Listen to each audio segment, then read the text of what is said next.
असफलता एक चुनौती है, इसे स्वीकार करो तुम। असफलता एक चुनौती है, इसे स्वीकार करो तुम।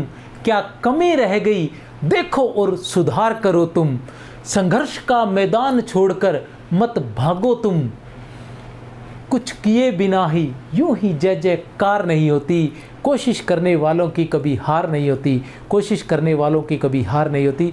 मैं डॉक्टर कुलदीप कुमार के सर आप सभी का बहुत बहुत स्वागत करता हूं एक नए बिंदु के साथ और एक नई कड़ी के साथ। तो साथियों, आज का जो हमारा बिंदु है, आज की जो क्लास है, मतलब मैं आज आप लोगों को कहने से तात्पर्य है कि जैसे ही हम कोई कार्य प्रारंभ करते हैं तो उससे पहले हमें एक रणनीति बना लेनी पड़ती है, क्योंकि ऐसा कहा जाता है कि किसी भी जंग को जीतने से पहले रणनीति का बहुत महत्व रहता है। अगर आपकी रणनीति सही है तो ये मानिए कि आधी जंग आपने वहीं जीत ली है, क्योंकि तैयारी है ना, किस प्रकार रहेगी, तैयारी का रास्ता क्या रहेगा, वो रणनीति ही तय करती है। तो आज मैं आप सभी को वरिष्ठ अध्यापक हिंदी, विषय हिंदी, वरिष्ठ अध्यापक हिंदी का जो पाठ्यक्रम है उसका विश्लेषण करने वाला हूं और आप सभी को बताने वाला हूं कि आप किस प्रकार तैयारी करें कि आप वरिष्ठ अध्यापक बन सकें। और वरिष्ठ अध्यापक के साथ साथ मैं थोड़ा सा कॉम्बिनेशन जो है वो पटवार का, रीट का और विशेष रूप से व्याख्याता का भी बता दूंगा कि व्याख्याता की तैयारी करने वाले और वरिष्ठ अध्यापक की तैयारी करने वाले हिंदी विषय से उन लोगों की क्या रणनीति रहनी चाहिए। तो आज मुख्य जो हमारा रहेगा वो रहेगा जो पाठ्यक्रम है उसका टॉपिक वाइज विश्लेषण। मैं आपको बताऊंगा कि किस टॉपिक में से कितने अंक के क्वेश्चंस आते हैं और आपको वह टॉपिक किस प्रकार से तैयार करना चाहिए, किस टॉपिक को अधिक महत्व देना चाहिए, किस टॉपिक को कम महत्व देना चाहिए और किस प्रकार के प्रश्न इसमें आते हैं, मतलब प्रश्नों का जो लेवल रहता है वो किस प्रकार का रहता है। क्योंकि विद्यार्थी क्या करता है कि विद्यार्थी जैसे ही क्योंकि लगातार परीक्षा दे रहा है, विद्यार्थी क्या कर रहा है, एक साइड में तो वो रीट की परीक्षा भी दे रहा है, दूसरी तरफ वो वरिष्ठ अध्यापक की परीक्षा भी दे रहा है, तीसरी तरफ वो व्याख्याता की परीक्षा भी दे रहा है और साथ में वो नेट की परीक्षा भी दे रहा है। और उसी विद्यार्थी की अगर नेट हो रखी है तो वो असिस्टेंट प्रोफेसर की परीक्षा भी दे रहा है। अब तरह तरह से वो बीच में ही तब जब रीट की तैयारी कर रहा होता है तब उसे बताया जाता है कि साधारण क्वेश्चंस आएंगे, इतना सा पाठ्यक्रम आएगा, ऊपरी याद कर लीजिए, वो ऊपरी याद कर लिया जाता है, ठीक है। लेकिन जैसे वरिष्ठ अध्यापक में आता है तो अलग से रचनाएं लग जाती है, थोड़ा सा जो स्तर है वो ऊपर आ जाता है। और फिर जैसे ही व्याख्याता की तैयारी कर रहे होते हैं थोड़ा सा बढ़ जाता है, फिर नेट में भी उससे बड़ा हो जाता है। और उसके बाद जैसे असिस्टेंट प्रोफेसर की तैयारी कर रहे हैं तो जो क्वेश्चंस का जो स्तर है वो बहुत ऊंचा हो जाता है। तो वो बच्चा क्या है कि अलग अलग टीचर्स के मार्गदर्शन में जाता है, क्योंकि अलग अलग लोग पढ़ा रहे होते हैं ना। रीट की तैयारी अलग टीचर से कर रहा होता है, फिर वो वरिष्ठ अध्यापक की तैयारी किसी अन्य अध्यापक से करेगा और उसके बाद व्याख्याता की तैयारी किसी अन्य अध्यापक से कर रहा है। तो और असिस्टेंट प्रोफेसर की तैयारी कुछ एक जो हिंदी के अलग प्रोफेसर है जो करवा रहे हैं उनसे तैयारी करता है। तो ऐसी स्थिति में उसके दिमाग से कहीं ना कहीं ये बात निकल जाती है कि तैयारी किस प्रकार की करनी है। तो ये हमारे दिमाग में अच्छी तरह से फिट होना चाहिए कि किस ग्रेड के लिए कितनी तैयारी करनी पड़ती है और किस लेवल की तैयारी करनी पड़ती है, क्वेश्चंस जो है वो किस लेवल के आते हैं। तो मैं यहाँ बताऊँगा और उसके साथ साथ मैं आपको ये भी बता देना चाहता हूँ कि इन चीज़ों को देखने के लिए आप एक बात ज़रूर ध्यान में रखें कि जो पुराने पेपर होते हैं उनको अपने पास में ज़रूर रखें। मैंने देखा है कि बच्चे क्या करते हैं कि पुराने जो पेपर रहते हैं ना वो पेपर ले आएंगे, हाँ जी पुराने पेपर ले आए, फिर उनको पढ़ेंगे, ठीक है, पढ़ेंगे, उनके क्वेश्चन आंसर जो है याद करेंगे। अरे याद थोड़ी करना होता है क्वेश्चन आंसर, पुराने पेपरों के क्वेश्चन आंसर याद नहीं करने होते, ठीक है ना, याद करने के लिए नहीं होते। ऐसा नहीं होता कि पुराने जो पेपर ले आए और उन्हीं में से फिर से आ जाएंगे, ऐसा थोड़ी होता है। कोई दो चार आ भी गए तो उससे कोई मेरिट थोड़ी बन जाती है, वो इसलिए नहीं होते हैं। मैंने अधिकतर विद्यार्थियों को देखा है कि विद्यार्थी क्या करते हैं कि पुराने पेपर ले आएंगे, उनको पढ़ेंगे और उनको याद कर लेंगे कि हाँ मैंने याद कर लिया। पुराने पेपर याद करने के लिए नहीं होते हैं, पुराने पेपर यह देखने के लिए होते हैं कि किस टॉपिक से कितने प्रश्न आते हैं और किस स्तर के जो प्रश्न है वो आते हैं, उनका लेवल जो है उन प्रश्नों का क्या रहता है, किस प्रकार के प्रश्न पूछे जाते हैं। कहने से तात्पर्य है कि जैसे ही अपना जो वरिष्ठ अध्यापक है, इसके अंदर सबसे पहले व्याकरण है, व्याकरण के अंदर स्वर और व्यंजन का बिंदु आएगा, सबसे पहले स्वर और व्यंजन का बिंदु आएगा। आपको क्या करना है कि पुराने पेपर देखने हैं और उनमें ये देखना है कि स्वर और व्यंजन के जो क्वेश्चंस लिए जाते हैं वो किस प्रकार के लिए जाते हैं, कहाँ से ज़्यादा प्रश्न पूछे जा रहे हैं, किस प्रकार के क्वेश्चंस ज़्यादा पूछे जा रहे हैं। आप जो याद कर रहे हो वो याद करने के बाद आप उन क्वेश्चंस के आंसर दे पाओगे या नहीं दे पाओगे, या अलग तरीके से वो पूछे जा रहे हैं, ये ध्यान करना है, न कि उन क्वेश्चंस को याद करना है। ये अपने को ध्यान में होना चाहिए। दूसरी बात कि विस्तार से बताऊंगा मैं तुम्हें, मतलब कुछ है कि ये छोटी छोटी चीज़ें हैं, मतलब जो आपकी सक्सेस में बहुत अधिक फायदेमंद साबित हो सकती है। अब जैसे मैंने पाठ्यक्रम की बात बताई, मैं आपको बता दूं कि 90% से अधिक विद्यार्थी यही काम करते हैं कि पुराने पेपर उठाए, उनके रट्टे मारने लग जाते हैं, इसलिए नहीं होते हैं। अब दूसरी बात और बताता हूं, आप बहुत से विद्यार्थियों से पूछ के देख लीजिए कि पाठ्यक्रम है, कहाँ है सर, कहाँ है, फ़ोन में है। अब पाठ्यक्रम तुम्हारा फ़ोन में है तो तुम क्या करोगे, मेरे समझ से बाहर है। अभी तुम पाठ्यक्रम तुम फ़ोन में लिए घूम रहे हो, पाठ्यक्रम की तुम लोगों ने PDF निकलवाई नहीं है, उसका प्रिंट ही नहीं निकलवाया है। जिनका सिलेक्शन करवाना होता है, जिन लोगों ने, उनको पाठ्यक्रम टिप्स पर याद होता है, और उनके घर पे लाया हुआ तुम पाठ्यक्रम देखोगे ना, देख के तुम्हें पता चल जाएगा कि हाँ इसका चयन हो जाएगा। क्योंकि जब हम स्टडी कर रहे होते हैं ना, पढ़ रहे होते हैं, तैयारी करते हैं, तो पाठ्यक्रम की सबसे महत्वपूर्ण भूमिका रहती है। आप लोगों को सबसे पहले पाठ्यक्रम का जो प्रिंट है वो निकलवा कर घर पर लाना होता है। प्रत्येक बिंदु को पढ़ने से पहले उस पाठ्यक्रम को देखना होता है। पाठ्यक्रम को देखिए, उसका बिंदु कौन सा है, वो बिंदु, ये वाला बिंदु मेरा हो गया है, अब ये बिंदु हो गया है तो ये बिंदु कहाँ से पढ़ा है, ये भी तुम्हारे, क्योंकि रिवाइज आपको वहीं से करना है। ये भी मैं आपको विशेष से बता देना चाहता हूँ कि बहुत से विद्यार्थी क्या करते हैं कि जैसे ही पाठ्यक्रम भी नहीं होता उनके पास, बस कोई गाइड होती है, गाइड के हिसाब से पढ़ते रहते हैं, या 2-3 गाइडें ले आते हैं, या यूट्यूब पर क्लासेस देखते रहते हैं, लेकिन पाठ्यक्रम नहीं होता है तो उन्हें पता नहीं होता कि पाठ्यक्रम पढ़ा कहाँ है। कभी ज़रूरत पड़ती है तो उसको निकाल के देख लेते हैं, नहीं तो फिर वो वहीं पढ़ रहते हैं। मैं आपको बता दूँ, पाठ्यक्रम की रोज़ रीडिंग लगनी चाहिए, और जब भी कोई बिंदु पढ़े तब वो पाठ्यक्रम में से देखें। अब ये हो गया। अब नॉर्मल तुम्हें पढ़ना है, कैसे पढ़ना है, नॉर्मल तुम पढ़ते जाओ, ठीक है ना। आपके पास गाइड है, कुछ पुस्तकें हैं, वहाँ से पढ़ते जाओ। आप नॉर्मली एक गाइड ले आए बाजार से, गाइड का तात्पर्य यह नहीं होता। अब नॉर्मली अब बहुत से हो सकता है कि विद्वान कोई साथी ऐसा कहे कि गाइड से नहीं पढ़ना चाहिए, लेकिन मैं चाहता हूँ कि गाइड पढ़ने के लिए नहीं होती है स्पेशल, कि उससे पढ़ना ही होता है या उससे तैयारी करनी होती है या उससे कहीं सिलेक्शन होना होता है, ऐसा नहीं। मेरे कहने तक गाइड क्या होती है, वो आपको गाइड करती है कि कहाँ से कितना पढ़ना है, एक सीमित, कहीं आप उलझ ना जाओ। क्योंकि जैसे ही आप मैं आपको बता दूं, जैसे हम हिंदी साहित्य का इतिहास है, अब सेकंड ग्रेड में हिंदी साहित्य का इतिहास वो कितने नंबर का है, 60 नंबर का है। कितने नंबर का है, 60 नंबर का। 30 क्वेश्चन आएंगे, 60 नंबर का हिंदी साहित्य का इतिहास आएगा। अब हिंदी साहित्य का इतिहास का कोई अंत ही नहीं है। अब तुम वो सारा पढ़ने लग जाओगे, बेसिक नॉलेज को छोड़ के वो सारा पढ़ने लग जाओगे, ठीक है ना, तो वो तो अंत ही नहीं होगा, तुम्हारा तो पाठ्यक्रम भी पूरा नहीं होगा। तो वो जो गाइड है वो तुम्हें बताती है कि तुम्हें कितना का पढ़ना है। यह है पाठ्यक्रम, वरिष्ठ अध्यापक का पाठ्यक्रम। तो इसमें हम देखते हैं, तो पाठ्यक्रम की हम बात करें तो पाठ्यक्रम को क्या है, वैसे तो बड़े बड़े स्तर पर 2 खंडों में बांटा गया है। बड़े स्तर की बात करें तो हम 2 खंडों में बांटा गया है। खंड है 1 और खंड 2। खंड 1 जो है, इसके बारे में भी थोड़ा सा बता देना चाहता हूं मैं आपको। खंड 1, ठीक है ना, ये है पाठ्यक्रम,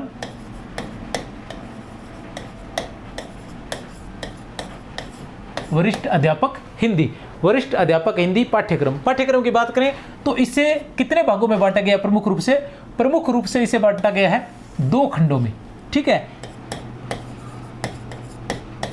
खंड 1 और खंड 2, ठीक है। खंड 1 जो है, इसमें क्या है, व्याकरण है। खंड 1 में व्याकरण है वो आगे उधर पीडीएफ है अपने, उसके पूरे सभी देख लेंगे, क्योंकि स्वर से लेकर और आखिर तक लगभग सभी बिंदु है, जैसे स्वर है, व्यंजन है, उसके बाद तत्सम तद्भव देशज है, संधि है, समास है, संज्ञा सर्वनाम क्रिया विशेषण विस्मय अधिबोधक विकारी अविकारी ये सभी के सभी आ जाते हैं। उसके अलावा लोकोक्ति और मुहावरे आ जाएंगे, प्रत्यय उपसर्ग आ जाएंगे।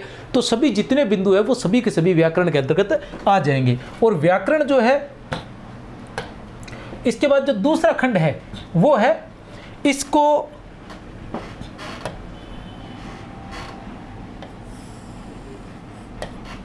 कई भागों में बांटा गया है। कई भागों की बात करें तो ए में आ जाता है काव्य शास्त्र, फिर आ जाता है बे में आ जाएगा हिंदी साहित्य का इतिहास। उसके बाद हम मान ले से में हम बात करें तो भाषा आ जाएगी, या भाषा और लिपि दोनों आ जाएंगे। और द की बात करें तो इसमें आ जाएंगी रचनाएं। ठीक है, ये इस तरह से डिवाइडेशन है कि पाठ्यक्रम वरिष्ठ अध्यापक हिंदी का जो पाठ्यक्रम है उसे दो भागों में बांटा गया, खंड 1 और खंड 2। खंड 1 में व्याकरण है। खंड 1 का नाम है माध्यमिक व उच्च माध्यमिक स्तर। ठीक है ना, खंड 1 का नाम क्या है, माध्यमिक व उच्च माध्यमिक स्तर। इसमें क्या रहेगा, सिर्फ और सिर्फ व्याकरण रहेगी, सिर्फ और सिर्फ व्याकरण रहेगी। व्याकरण कितने नंबर की रहेगी, इसके अंदर 50 प्रश्न आएंगे, 50 × 2 कुल 100 अंक की व्याकरण रहेगी। बहुत ही महत्वपूर्ण है। जो ये वरिष्ठ अध्यापक हिंदी रहती है इसमें व्याकरण का काफ़ी महत्व रहता है। ठीक है, उसके बाद काव्य शास्त्र। काव्य शास्त्र की हम बात करें तो खंड 2 में ए भाग जो है काव्य शास्त्र है। काव्य शास्त्र के लगभग 15 प्रश्न आएंगे, तो 15 × 2 30 अंक का रहेगा। काव्य शास्त्र के अंदर छंद है, अलंकार है, सबसे पहले शब्द शक्ति आएगा, फिर छंद है, फिर अलंकार है, फिर रस है, तो ये सारे और काव्य गुण है, काव्य दोष है, ये इतने ज़्यादा बड़ा ये मैटर नहीं है। फिर आता है हिंदी साहित्य का इतिहास। इसमें रहेंगे लगभग 40 प्रश्न। कितने प्रश्न रहेंगे इसमें, इसमें रहेंगे 50 प्रश्न, इसमें रहेंगे 15 प्रश्न 30 अंक, और इसमें रहेंगे 40 प्रश्न। कितने, 40 प्रश्न गुणा, या 40 थोड़ा बहुत हम आगे पीछे कर सकते हैं, जैसे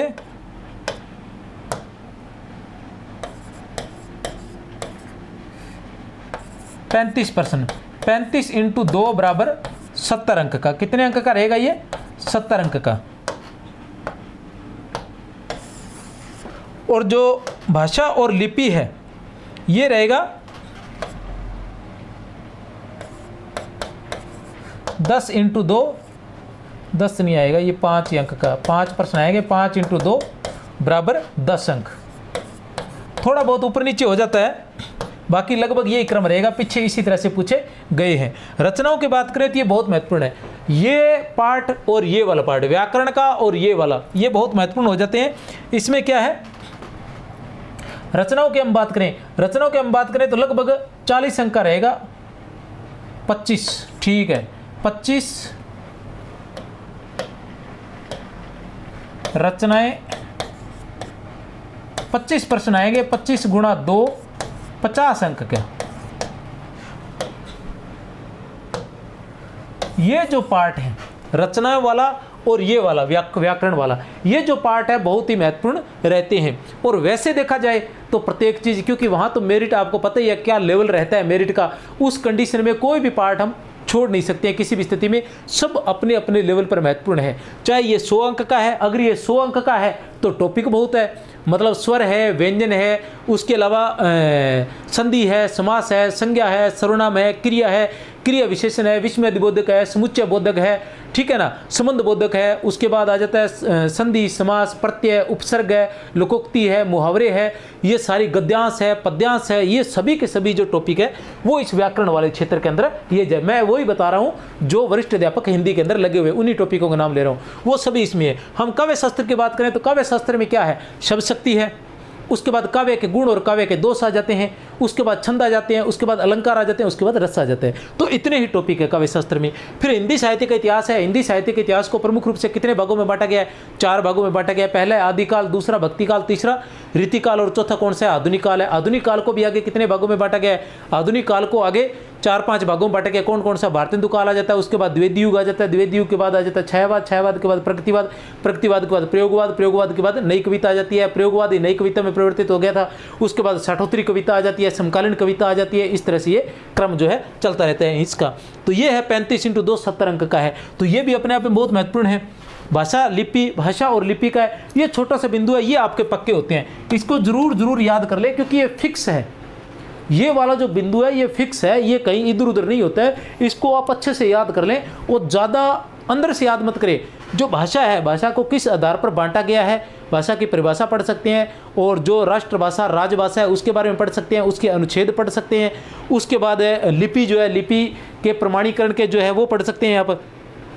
और किस किस ने क्या सुधार दिए, लिपि सुधार के जो आयोग हुए थे, या लिपि सुधार कौन कौन से सुधार किए गए थे, किसने कौन सा सुधार किया था। तो ये लंबा चौड़ा मैटर नहीं है, ये आसानी से हो सकता है। रचनाएं जो है ये थोड़ा सा बड़ा है, लेकिन अंक भी 50 है। इसमें अलग अलग रचनाएं हैं, जैसे कबीरदास जी हुए, लगभग ये है 12 रचनाएं तो लगभग बड़ी बड़ी है, ठीक है ना, और 3-4 रचनाएं जो है वो छोटी छोटी है। तो इस तरह से वो सारी की सारी अपने देख लेते हैं। अब मैं थोड़ा यहाँ पर बता देना चाहता हूँ कि इनमें से किस पार्ट पर आप लोगों ने ज़्यादा ध्यान देना है। तो ज़्यादा की बात करें तो व्याकरण है प्रमुख रूप से, और रचनाएं हैं। रचनाएं जरूर देखें, और रचनाओं के बारे में आपको ध्यान लगाना चाहिए कि आप कब से तैयारी कर रहे हो, कैसी तैयारी कर रहे हो। उसके आधार पर आप सभी को इस पर ध्यान देना है कि किस तरह से आपने देखना है कि रचनाएं जो है पढ़ने की जरूर कोशिश करनी है, और फिर खुद अपने हाथ से जो मुख्य बिंदु है वो लिखने की कोशिश करने। लिखने का ये है कि आपके पास समय कितना बचा है। अभी तो समय ठीक बचा है, अभी आप तैयारी करना शुरू कर दिया तो आप कर सकते हो। रचनाएं आप पढ़िए, पढ़ने के बाद आप चाहे कोई गाइड से पढ़िए, कहीं से पढ़िए, वहाँ आपको ऑब्जेक्टिव प्रश्न भी मिल जाएंगे, सब कुछ मिलेगा।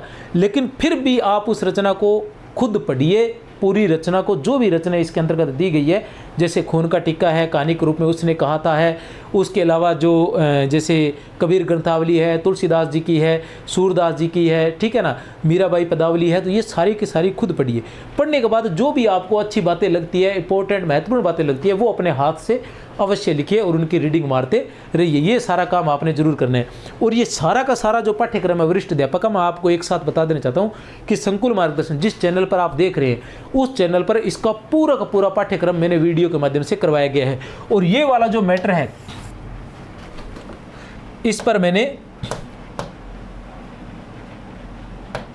ये जो रचनाएं हैं ये तो बहुत ही विस्तार से कराया गया। रचनाएं हैं, इसके अलावा हिंदी साहित्य का इतिहास है, काव्य शास्त्र है, व्याकरण की सभी क्लासें लगी हुई है, सभी क्लासें। इसके अलावा और भी बिंदु है, सभी वीडियो मिल जाएंगे आपको, विस्तार से भी, ट्रिक से भी।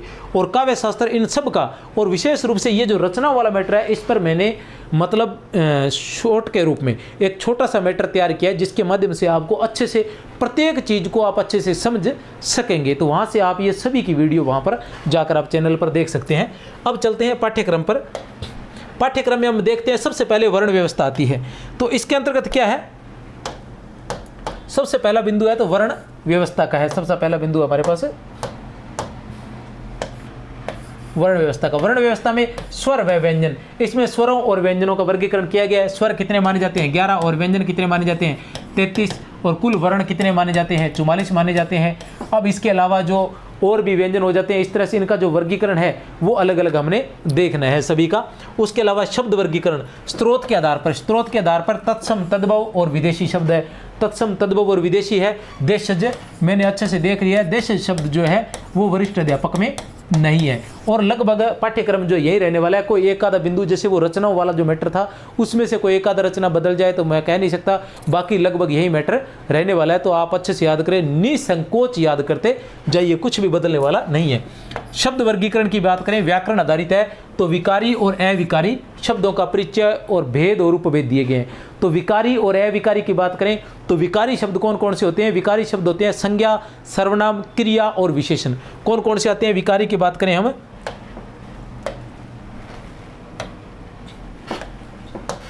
विकारी की बात करें तो विकारी और अविकारी शब्द। अब विकारी की बात करें तो विकारी कौन कौन से आते हैं? संज्ञा, सर्वनाम,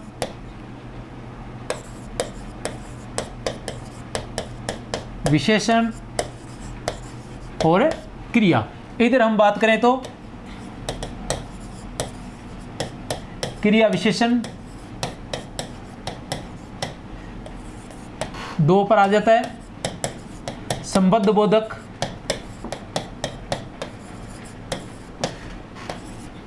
समुच्चय बोधक। इन सब पर विस्तार से मैंने बताया हुआ है, सबका अलग अलग विस्तार से कामता प्रसाद गुरु से और अन्य जो भी महत्वपूर्ण जो पुस्तकें हैं व्याकरण से संबंधित, उन सभी पुस्तकों से सार को निकाल के मैंने इन सब के बारे में विस्तार से बताया हुआ है। आप जाकर चैनल पर देखते हैं, समुच्चय बोधक और विस्मयादि बोधक। और बिल्कुल आसान तरीके से, ठीक है ना, जहां आपको आसानी से समझ आ सके। ये सारे विकारी शब्द है, संज्ञा, सर्वनाम, विशेषण, क्रिया, क्रिया विशेषण, संबंध बोधक।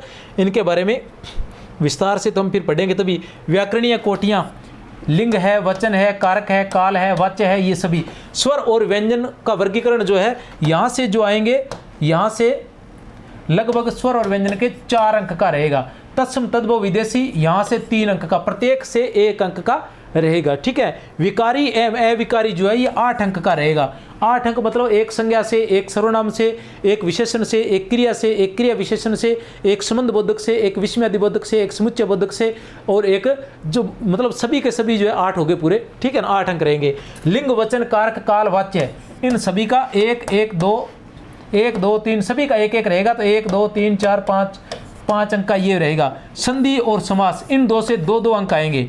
संधि और समास से, शब्द रचना में संधि और समास से क्या आएंगे? 2 2 अंक के रहेंगे। आगे पीछे भी हो सकता है। उपसर्ग प्रत्यय 1 1 अंक का रहेगा। पर्यायवाची शब्द ये भी 1 अंक का, विलोम शब्द 1 अंक का, अनेकार्थ शब्द, समश्रुत भिन्नार्थक शब्द, वाक्यांश के लिए 1 शब्द, ये सभी 1 1 अंक के रहेंगे। कोई आगे पीछे थोड़ा बहुत हो जाता है, बाकी लगभग 1 अंक का ही रहता है। संधि और समास 2 अंक के रहते हैं, बाकी सभी 1 1 अंक का प्रत्येक बिंदु रहेगा। उसके बाद मुहावरे एवं, ये देखिए, ये जो है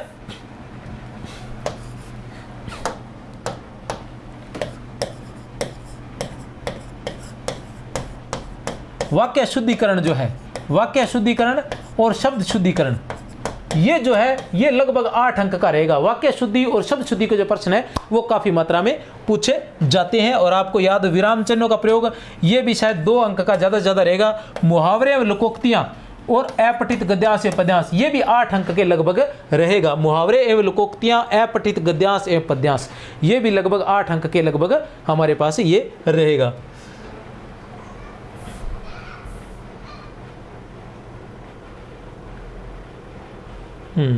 8 अंक नहीं, 8 प्रश्न कह सकते हैं। इनसे 8 प्रश्न आएंगे। ये सभी जो बता रहा हूँ ये प्रश्न रहेंगे। उसके बाद दूसरा जो है स्नातक स्तरीय, खंड 2 जो है वो स्नातक स्तरीय, खंड 1 जो था वो माध्यमिक उच्च माध्यमिक स्तर था। खंड ब जो है, खंड 2 जो है वो स्नातक स्तरीय है। खंड 2 को आगे 4 भागों में बांटा गया, ए, ब, स और द, वो बता दिया मैंने। ए के अंदर क्या आएगा? ए के अंदर काव्य शास्त्र आता है। ए है, ये खंड ए है। ए में शब्द शक्ति, सबसे पहले शब्द शक्ति आएगी। शब्द शक्ति में आपने क्या करना है कि आपको ज़्यादा डिटेल में नहीं जाना है। मैं पहले भी बता चुका हूं कि आपको ये देखना है कि आप जो परीक्षा दे रहे हो वो परीक्षा क्या है। अगर आप वरिष्ठ अध्यापक की परीक्षा दे रहे हो तो बहुत लंबा चौड़ा शब्द शक्ति के बारे में नहीं पूछेगा। आप तो शब्द शक्ति के जो भेद हैं वो सारे याद कर लीजिए कि शब्द शक्ति के कितने भेद होते हैं और उन भेदों के उपभेद कितने होते हैं उनको याद कर लीजिए। और जो मुख्य मुख्य भेद हैं उनके आप क्या कीजिए, उदाहरण याद कर लीजिए। ठीक है ना, उनके उदाहरण याद कर लीजिए। इतने से ही आ जाएगा। एक नॉर्मल जो गाइड है वहाँ से लगभग ये जो आपका प्रश्न है वो सही हो जाएगा अगर आपको याद है तो। उसके अलावा काव्य की रीतियाँ हैं, काव्य के गुण हैं और काव्य के दोष हैं, ये सभी आपको याद करने हैं। 3 रीति होती है, गौड़ी, विदर्भी और पंचाली। काव्य के गुण है वो भी ओज गुण, माधुर्य गुण और प्रसाद गुण। 3 गुण होते हैं, ओज गुण, माधुर्य गुण और प्रसाद गुण। और रीतियाँ जो होती है गौड़ी, विदर्भी और पंचाली रहती है। 3 गुण होते हैं। कौन कौन से? ओज गुण, जिसके अंदर बहुत ज़्यादा टैट है, डैड है, वर्णों का प्रयोग हो और बहुत ज़्यादा मार धाड़ लड़ाई आदि की बात हो, वो ओज गुण से संबंधित होता है। और उसके बाद माधुर्य गुण, जिसमें श्रृंगार के और टैट है, डैड है वर्णों का या कर्ण कटु वर्णों का जिसमें प्रयोग न हो, वो माधुर्य गुण से संबंधित होता है। और ओज गुण, माधुर्य गुण और प्रसाद गुण। प्रसाद गुण क्या है? भक्ति आदि जिससे संबंधित, भक्ति आदि से संबंधित जिसमें पद लिखे जाते हैं वो प्रसाद गुण रहता है। काव्य दोष, श्रुति कटुतव, ग्राम्यतव, अप्रतितव, क्लिष्टतव, अकर्मतव तथा दुष्कर्मतव, ये जो है ये दोष रहेंगे प्रमुख रूप से, आपको ध्यान रखना है। ग्राम्यतव जिसमें ग्रामीण शब्दों का प्रयोग होता है। श्रुति कटुतव जो कानों को सुनने में अच्छे नहीं लगते, लंबे लंबे जो शब्द होते हैं बड़े बड़े, सुनने में ऐसे अजीब लगता है या सुनने में अच्छे नहीं लगते या कर्णप्रिय नहीं होते, वो सारे श्रुति कटुतव में आ जाती हैं इस तरह के। उसके बाद अलंकार, अलंकार में बात करें तो श्लेष अलंकार है, यमक अलंकार है, उपमा है, रूपक है, उत्प्रेक्ष है, विभावना है, असंगति है, संदेह है, भ्रांतिमान है, विरोधाभास है, मानवीकरण अलंकार है। ठीक है, श्लेष अलंकार, श्लेष अलंकार आप लोग पढ़ते आ रहे हो, कोई समस्या नहीं। जहाँ एक ही शब्द के एक से अधिक अर्थ निकले वहाँ श्लेष अलंकार होता है, एक बहुत ही महत्वपूर्ण है। ज़्यादा लंबा चौड़ा नहीं जाना, 2-4 बस उदाहरण याद करने हैं, ठीक है ना। रहीमन पानी राखिए, बिन पानी सब सून, पानी गए न उबरे, मोती मानुष चून। यमक, इसका भी बहुत महत्वपूर्ण जो एक उदाहरण है। एक शब्द 2 या 2 से अधिक बार आता है लेकिन प्रत्येक बार उसका अर्थ भिन्न होता है। एक शब्द 2 या 2 से अधिक बार आता है लेकिन प्रत्येक बार उसका अर्थ भिन्न होता है। कनक कनकते शोगनी, मादकता अधिकाय, वाह खाए, बुराई जग और वाह पाए बुराई जग। इसी प्रकार रूपक अलंकार है, उत्प्रेक्ष अलंकार। रूपक में, उत्प्रेक्षा में जो, जिमी, जो, मनो, मनु, मनो, इसका प्रयोग किया जाता है। विभावना अलंकार है, असंगति अलंकार। एक संदेह और भ्रांतिमान अलंकार है। संदेह और भ्रांतिमान, संदेह में क्या रहता है? संदेह बना रहता है, ठीक है ना। सारी बिच नारी है कि नारी बिच सारी है, मतलब संदेह है कि सारी के अंदर नारी है या नारी के अंदर सारी है, पता नहीं चला। द्रौपदी का जब चीर हो रहा था तब की बात है। लेकिन भ्रांतिमान में क्या हो जाता है? भ्रांति हो जाती है, जैसे ओस बिंदु चुग रही है उनको मोती जान। हंसनी ओस बिंदु चुग रही है उनको मोती जान, तो हंसनी जो है उसको भ्रम हो गया कि ये क्या है? मोती है, तो ओस के बिंदुओं को वो मोती समझ के चुग रही है। तो यहाँ क्या हो जाता है कि यहाँ तो संदेह रहता है कि जो वस्तु है वो है या नहीं है, लेकिन भ्रांतिमान में क्या होता है? संदेह दूर हो, संदेह नहीं रहता, वो उस चीज़ को मान ही लेता है भ्रांति के कारण। कहने से तात्पर्य संदेह का मतलब, संदेह में क्या रहता है कि जैसे ये कोई रस्सी पड़ी है, रस्सी को अगर मैंने ये कहा कि ये रस्सी है या सांप है, अगर मैं ऐसा कह रहा हूँ कि रस्सी है या सांप है, तो वो क्या हो जाएगा? संदेह अलंकार। और अगर रस्सी को मैं सांप मानकर डर जाता हूं तो वो भ्रांतिमान अलंकार हो जाता है। तो इसके बाद विरोधाभास अलंकार और मानवीकरण अलंकार। मानवीकरण अलंकार में क्या होता है? जो निर्जीव वस्तुएं उन पर मानवीकरण अलंकार, मतलब उनके मानवीय क्रियाकलाप दर्शाए जाते हैं, वो मानवीकरण अलंकार रहता है। उसके अलावा छंद है, ये छंद अलंकारों पर अपने पूरी वीडियो पड़ी है। छंदों पर जो वरिष्ठ अध्यापक के लिए जो छंद है उनको ट्रिक के माध्यम से करवाया गया है, तो आप वहाँ जाकर कर सकते हैं। एक ट्रिक है जिसके माध्यम से बड़ी ही आसानी से आप लोग याद कर सकते हैं। द्रुत विलंबित है, हरिगीतिका है, कविता है, सवैया है, दोहा है, सोठा है, चौपाई है, ठीक है ना। उसके अलावा रस है, रस का स्वरूप आ जाता है, रसावयव आ जाते हैं, रस भेद आ जाते हैं। द्रुत विलंबित होए नबा भरा, जैसे इनकी ट्रिक है, द्रुत विलंबित होए नबा भरा, नगण भगण, भगण नगण, भगण भगण और रगण, ठीक है। इसी तरह से कवित्व हो गई, सवैया हो गया, कविता। सवैयों की थोड़ी सी लंबी लिस्ट है, सवैया को इतने अच्छे से मैंने करवाया हुआ है तो आप हैरान हो जाओगे। सवैयों की संख्या 4, 5, 9 और 3, 11, लगभग 9 और 2, 12, 11, 9 और 2, 11 है शायद सवैयों की संख्या। तो वो 11 के 11 बड़ी ही एक ट्रिक के माध्यम से करवाया गया, बड़ी आसानी से आप याद कर सकते हो। और कवित्व जो है, और कवित्व भी बड़ी ट्रिक के साथ 31, 32, 33 वर्ण होते हैं कवित्व के अंदर। वर्णिक छंद है 31, 32 और 33, और इसे दंडक छंद भी कहते हैं। कवित्व को जो है दंडक छंद भी कहते हैं। सोठ है, चौपाई है, ये अपने करते रहते हैं। उसके अलावा रस है, रस का स्वरूप है, स्वरूप के अंदर जो रस, चिन्मयानंद है आदि जो है रस के स्वरूप के अंतर्गत आ जाते हैं। रस के रसावयव, रस के अंग आ जाते हैं, ठीक है ना। और उसके अंदर रस के भेद, जो जितने रस माने जाते हैं, प्रमुख रस से, प्रमुख रूप से जो रस है वो 9 माने जाते हैं, लेकिन वर्तमान में 11 रस भी माने गए हैं। प्रमुख रूप से अगर हम बात करें भरतमुनि की, तो भरतमुनि ने 8 ही रस माने हैं, लेकिन उद्भट ने 9वां रस जो माना है वो शांत को माना है। उसके अलावा भक्ति को भी रस मान लिया गया है भानुदत्त द्वारा। और उसके अलावा भक्ति के अलावा जो है एक और रस है, ये भक्ति को 11वां रस माना गया है। और 10वां रस जो है वो अभी दिमाग में आ जाएगा, निकल गया मेरे, ठीक है। हिंदी साहित्य का इतिहास, नामकरण और काल विभाजन, ये ध्यान रखना है। हिंदी साहित्य के इतिहास में नामकरण और काल विभाजन है, नामकरण और काल विभाजन। इसमें क्या याद करना है अपने को? देखिए, जैसे मैंने बताया था कितने भागों में बांटा गया इतिहास को? आदिकाल, भक्तिकाल, रीतिकाल और आधुनिक काल, ठीक है। आदिकाल, भक्तिकाल, रीतिकाल और आधुनिक काल, इसमें प्रत्येक में काव्य धाराएं, प्रवृत्तियां और प्रमुख रचना एवं रचनाकार। ज़्यादा लंबा चौड़ा जाना नहीं है, प्रमुख प्रमुख को 4-5 आप याद कर लेना जो प्रमुख प्रमुख है, बस इससे ज़्यादा नहीं जाना। काव्य धाराएं, प्रवृत्तियां, प्रमुख रचनाएं एवं रचनाकार। काव्य धाराएं, प्रवृत्तियां, प्रमुख रचनाएं एवं रचनाकार। इसके बाद आता है आधुनिक काल। आधुनिक काल में पद्य का विकास, इसमें इसलिए बताया आधुनिक काल में पद्य का विकास क्योंकि आधुनिक काल का गद्य अलग से है। आधुनिक काल के गद्य में कहानी, उपन्यास, नाटक, निबंध और संस्मरण, सिर्फ इतने ही याद रखने हैं, ठीक है ना। कहानी, उपन्यास, नाटक, निबंध और संस्मरण, ये सारे याद रखने हैं, ठीक है। अब जो पद्य का विकास है, इसको जो मैंने बताया था आधुनिक काल को कितने भागों में बांटा गया, भारतेंदु युग है, द्विवेदी युग है, ठीक है ना, छायावाद है, प्रगतिवाद और नई कविता है। अब इनके क्या रहता है, जो भारतेंदु युग, अब पहले आ जाते हैं आदिकाल। आदिकाल जो है, आदिकाल को प्रमुख रूप से जो डॉक्टर नगेंद्र का हिंदी साहित्य का इतिहास है उसमें 6 भागों में बांटा गया है। जैन काव्य आ जाता है, फिर सिद्ध काव्य आ जाता है, फिर नाथ साहित्य आ जाता है। उसको देखें तो मैं बता देना चाहता हूँ थोड़ा सा। वैसे तो यहाँ पाठ्यक्रम का ये है, ज़्यादा लंबा चौड़ा मैं आपको नहीं बताना चाहता, सॉरी।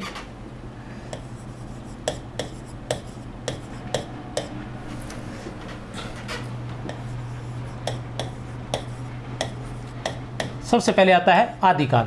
तो आदिकाल को कितने भागों में बांटा गया है? आदिकाल को डॉक्टर नगेंद्र के हिंदी साहित्य के इतिहास में 6 भागों में बांट दिया गया है।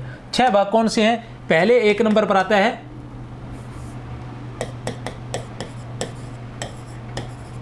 सिद्ध साहित्य, ठीक है। 2 नंबर पर आता है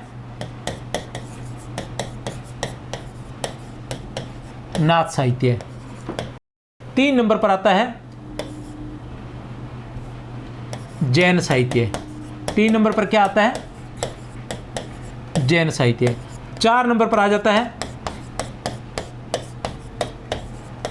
रासो साहित्य। 5 नंबर पर आ जाता है लौकिक साहित्य। और 6 नंबर पर आ जाता है गद्य साहित्य। ये आदिकाल को डॉक्टर नगेंद्र ने 6 भागों में बांटा है। सिद्ध साहित्य, नाथ साहित्य, जैन साहित्य, रासो साहित्य, लौकिक साहित्य और गद्य साहित्य, ठीक है। और सिद्धों की भाषा क्या थी? सांध्य भाषा थी। नाथों की भाषा क्या थी? सदुकड़ी भाषा थी। जैनों की भाषा क्या थी? परनिष्ठित अपभ्रंश थी। रासों की क्या भाषा थी? राजस्थानी और कुछ ब्रज भी थी, ठीक है ना। और लौकिक साहित्य, गद्य साहित्य, इनकी अलग अलग जो 3-3, 4-4 रचनाएं, उनकी अलग अलग भाषाएं मानी जाती है। आदिकाल के बाद आता है हमारे पास भक्ति काल। भक्ति काल की बात करें तो भक्ति काल को हमने बांटा हुआ है 2 धाराओं में बांटा। एक में आ जाती है निर्गुण और दूसरे में आ जाती है सगुण। निर्गुण और सगुण में, अब निर्गुण की बात करें तो निर्गुण को भी हमने आगे 2 भागों में बांट दिया। निर्गुण के 2 भाग कौन से थे? एक है ज्ञानाश्रयी और दूसरी आ जाती है प्रेमाश्रयी। ये प्रारंभिक मतलब है जानकारी, और ये खाका जरूर होना चाहिए आपके पास। जिस रास्ते जाना है उसका खाका जरूर तैयार होना चाहिए। ये उसी तरह से जैसे बच्चे जो BA MA की तैयारी करते हैं तो उस वक्त जो जैसे टॉपिक याद करके जाते हैं ना, बिंदु बिंदु याद कर लीजिए, फिर अंदर हम बहुत कुछ लिख देते हैं, तो उसी तरह से है ये बिंदु बिंदु है। जब बिंदु चलेगा, हमें टॉपिकों का ध्यान रहेगा, हमारे स्टॉपेज का ध्यान रहेगा, तो हम उस रास्ते को आसानी से तय कर सकते हैं। जब हमें टॉपिक का मतलब स्टॉपेज का ध्यान नहीं है तो हम उस रास्ते को तय कैसे करेंगे? तो ये जो प्रमुख बिंदु है, निर्गुण को ज्ञानाश्रय और प्रेमाश्रय, ये किसने कहा है? ये कहा है आचार्य रामचंद्र शुक्ल ने। उसके अलावा जो इसी को रामकुमार वर्मा ने संत काव्य और सूफी काव्य कहा है। सूफी काव्य कहा है। अब सगुण जो धारा है, सगुण धारा के भी 2 भेद किए गए हैं। सगुण धारा के भी 2 भेद किए गए हैं। एक है कृष्ण, पहले आएगा राम भक्त, राम भक्ति काव्य धारा, और दूसरी कृष्ण भक्ति काव्य धारा, ठीक है। अब इसके बाद 3 नंबर पर हमारे पास आ जाता है रीतिकाल। 3 नंबर पर हमारे पास रीतिकाल आ जाता है। रीतिकाल को भी हमने कितने भागों में बांटा गया है? 3 भागों में बांटा है। कितने भागों में? 3 भागों में। पहले का नाम है रीतिबद्ध, दूसरे का नाम है रीति मुक्त, और तीसरे का नाम है रीति सिद्ध। ये प्रमाणिक ही माने जाते हैं। वैसे बहुत से नाम हैं, ठीक है ना, जैसे बच्चन सिंह है, उन्होंने बद्ध रीति कहा है, मुक्त रीति कहा है, ठीक है ना, इस तरह से दो भागों में बांटा है। और जो रामचंद्र शुक्ल है वो रीति ग्रंथकार और अन्य, रीति ग्रंथकार और अन्य, ऐसे दो ही भागों में बांट देते हैं। तो इस तरह से अलग अलग साहित्यकारों ने अलग अलग बांटा है। उसके बाद हम बात करें तो उसके बाद आ जाता है रीति काल के बाद आ जाता है आधुनिक काल। इसके बाद आ जाता है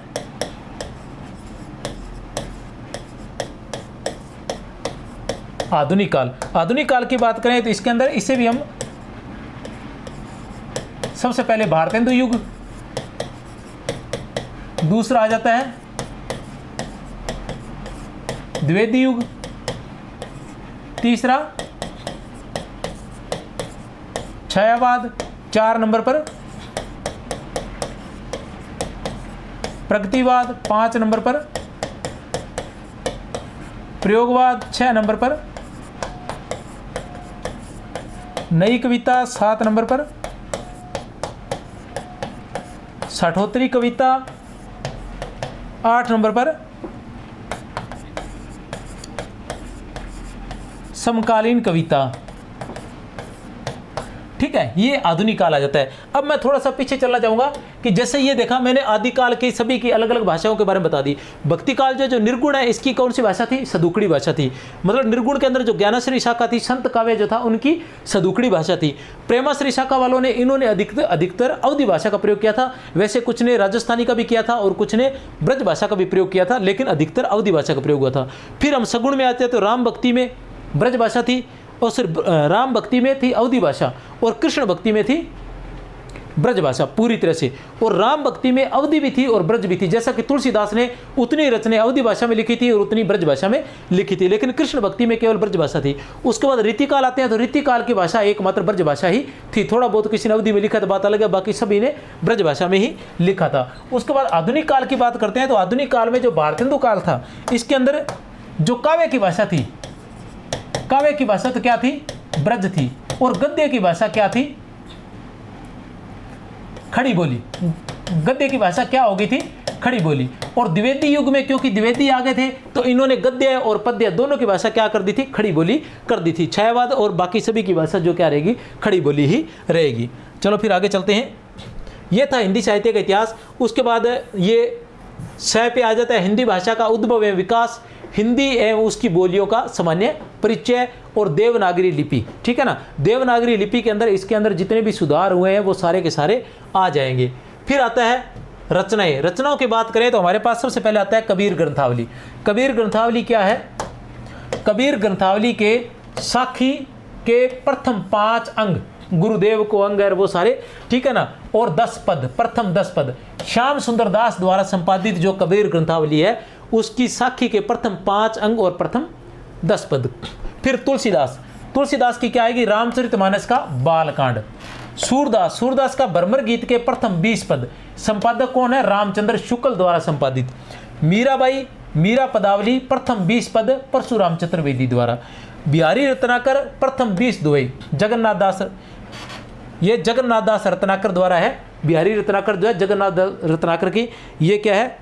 बिहारी शशि की टीका है। आज तक लिखी गई सभी टीकाओं में सर्वाधिक प्रमाणिक टीका है जगन्नाथ दास रत्नाकर। सूर्यमल मिशन वीर सत्सई प्रथम 20 दोहे किसके द्वारा संपादित? नरोत्तम दास स्वामी द्वारा संपादित। रामधारी से दिनकर के कुरुक्षेत्र का प्रथम सर्ग, जयशंकर प्रसाद की कमायनी का श्रद्धा सर्ग, आचार्य रामचंद्र शुक्ल के चिंतामणि भाग 1 के उत्साह, श्रद्धा और भक्ति, लोभ और प्रीति, ये 3 अध्याय रहेंगे। कौन सा? उत्साह, श्रद्धा और भक्ति, लोभ और प्रीति। मोहन राकेश का लहरों के राजस। ये जो जितनी भी रचनाएं हैं सभी से 2-2 प्रश्न आएंगे।